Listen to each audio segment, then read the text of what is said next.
The blood-slick tracks in the dust told a story no woman should have to write. Lillian Forrester dragged herself another foot across the blistering Dakota Territory soil, her torn dress leaving a crimson trail behind her. The wagons, her family's wagons, had disappeared over the horizon hours ago. They hadn't even looked back when they'd left her for dead after the Sioux attack that morning, her own kin fleeing toward Deadwood without her. The merciless August sun of 1876 beat down as Lillian's parched lips formed silent prayers. She'd survived the attack only to be abandoned. The irony might have made her laugh if her ribs didn't scream with every shallow breath. A cloud of dust appeared in the distance. Lillian's heart raced. Indians returning to finish what they'd started, or perhaps her family, conscience-stricken, coming back for her? She closed her eyes, too weak to run, too stubborn to die. The rhythmic pounding of hooves grew closer. A single rider. "Sweet Jesus," a deep voice murmured. Through swollen eyes, Lillian made out the silhouette of a man dismounting from a chestnut stallion. Tall and broad-shouldered, he wore a dust-covered duster and a wide-brimmed hat that shadowed his face. "Miss? Can you hear me?" His voice was gentle despite its roughness. Lillian tried to speak, but only a dry rasp escaped her throat. The stranger knelt beside her, removing his bandana and pressing it to a wound on her arm she hadn't even realized was bleeding. "I'm Lucas Nash," he said, carefully examining her injuries. "I'm going to help you, miss. You're safe now." Lillian managed to whisper, "They left me. My own family." Lucas's jaw tightened as he glanced at the wagon tracks leading away. "Abandoned by your own blood?" He shook his head. "What kind of people?" He didn't finish the thought. With surprising tenderness for hands so calloused, he lifted Lillian onto his horse. "My cabin's not far. We'll get you patched up." As they rode, Lillian drifted in and out of consciousness, aware only of the steady heartbeat against her back and strong arms keeping her secure. When she woke fully, she was lying on a rough-hewn bed, her wounds cleaned and bandaged. The cabin was small but neat, with a pot bubbling over the fire. Lucas appeared in her line of sight.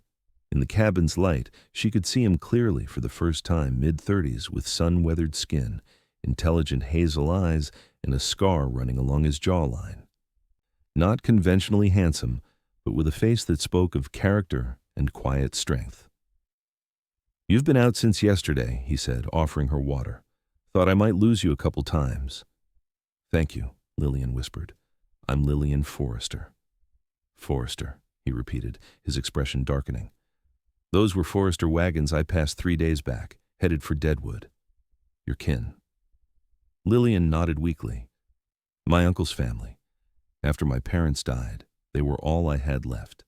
They took me in, but," she swallowed hard. "When the Indians attacked, I was thrown from the wagon. I saw them look back, then whip the horses harder." Lucas's hands clenched. "No man leaves family behind, not ever." Over the next days, as Lillian's strength gradually returned, she learned Lucas was a former cavalry scout who'd settled in the hills outside Deadwood. He hunted, trapped, and occasionally guided newcomers through the territory. He lived alone, speaking little about his past, except to mention he had lost his wife to cholera years before. A week after he'd found her, Lillian was able to sit up and join him for supper. "I should be well enough to travel to Deadwood soon," she said, though the thought of facing her family filled her with dread. Lucas set down his fork. "And what then? Your uncle left you for dead." "I have nowhere else to go." Lillian looked down at her hands. "No money, no possessions." "Stay," Lucas said abruptly. The word hung in the air between them. He cleared his throat. "I mean, until you're fully healed. No need to rush." As autumn painted the hills in gold and crimson, Lillian's body healed faster than her heart. She took over cooking and mending, grateful to contribute something to the man who'd saved her life. They settled into a cautious routine, two wounded souls circling each other like wary deer. One evening, as they sat before the fire, Lucas broke their comfortable silence. "Your family might be looking for you." Lillian laughed without humor. They think I'm dead, Lucas, and maybe that's better than knowing they abandoned me. Still, people in town might recognize you if we— If we what? Lillian asked when he didn't continue. Lucas stared into the flames. I ride into Deadwood tomorrow for supplies. You could come if you're feeling strong enough. The next day, mounted behind Lucas on his stallion, Lillian felt both excitement and trepidation as the ramshackle buildings of Deadwood came into view. The mining boom had transformed what had been a simple camp into a bustling town, teeming with prospectors, gamblers, and those hoping to profit from both. As they rode down the main street, past saloons and hastily constructed shops, Lillian kept her face partially hidden beneath a borrowed hat. The thought of encountering her uncle's family terrified her. At the general store, the proprietor greeted Lucas warmly. "Nash, thought the mountains might have swallowed you whole. Been months." His curious gaze shifted to Lillian. "This is Miss Forrester," Lucas said, his hand protective at the small of her back. "She's staying at my place for a while." The storekeeper's eyebrows shot upward. "Is that so? Well, ain't that interesting?" Word spread through the small town like wildfire. As they gathered supplies, Lillian felt eyes following them, whispers trailing in their wake. In a community starved for gossip, a solitary trapper returning with a young woman was prime fodder. Outside the assayer's office, Lillian froze. There, climbing into a wagon, was her cousin Thomas. He hadn't seen her yet, but panic seized her lungs. Lucas followed her gaze. "That him? Your kin?" When she nodded, his expression hardened. He started forward, but Lillian grabbed his arm. "Please don't, I'm not ready." Lucas hesitated, then nodded. "All right, but they don't get to pretend nothing happened." They completed their errands quickly, but as they mounted to leave, a voice called out, "Lillian, good God, is that you?" Her Uncle Gerald stood in the street, face pale as if seeing a ghost. Behind him, her Aunt Martha clutched at her shawl, eyes wide with shock. "Impossible," Martha whispered. "We saw you die." "You saw me fall," Lillian corrected, finding strength in Lucas's solid presence behind her. "You chose not to stop." Gerald took a step forward. "Now, Lillian, you don't understand. The Indians were upon us." "Don't," Lucas interrupted, his voice cold as December steel. "Don't you dare justify leaving her to die." "And who might you be?" Gerald demanded, puffing up with manufactured outrage. "The man who found her crawling through the dirt with wounds that should have killed her," Lucas answered. "The man who didn't leave her behind." A small crowd had gathered, watching the confrontation with undisguised interest. Lillian felt the weight of their stares, but found she no longer cared. "You'll come with us now, of course," Gerald said, reaching for Lillian's arm. "You belong with family." Lucas stepped between them. "She's not going anywhere she doesn't want to go." "This is none of your concern, sir," Gerald sputtered. "It became my concern when I found her half dead because of you," Lucas said evenly. "Lillian makes her own choices now." Lillian looked between the uncle who'd abandoned her and the stranger who'd saved her. The choice wasn't difficult.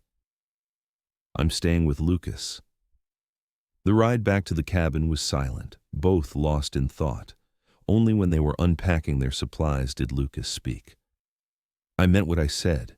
You choose where you go, what you do. I won't hold you." Lillian set down a sack of flour.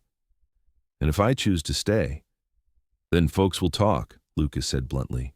"A woman living with a man who isn't her husband, it'll mark you in ways that aren't fair."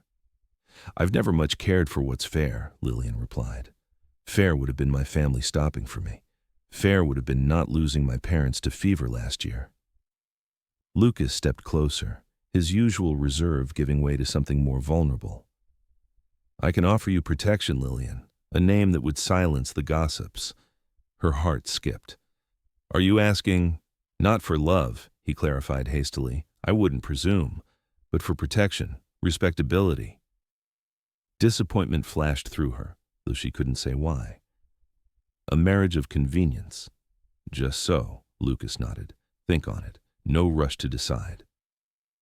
But as winter descended on the Dakota hills, bringing howling winds and heavy snow that isolated their cabin for days at a time, Lillian found herself thinking of little else. They developed a deeper friendship, sharing stories by the fire during the long nights.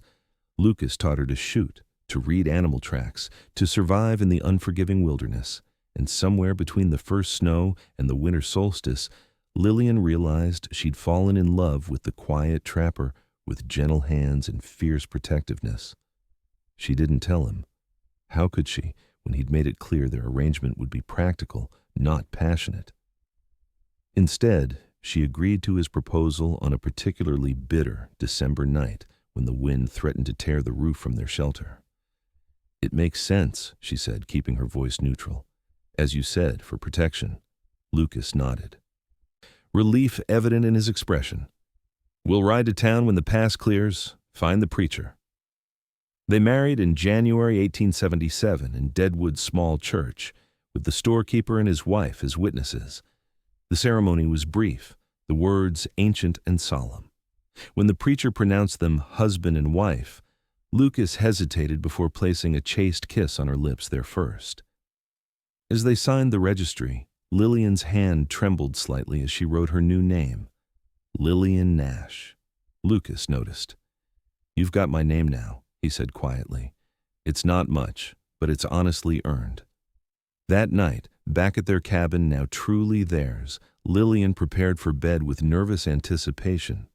They had discussed the practical aspects of their arrangement, agreeing to separate sleeping areas until they adjusted to their new circumstances, as Lucas had put it. But as she braided her hair, Lucas appeared in the doorway, looking uncharacteristically uncertain.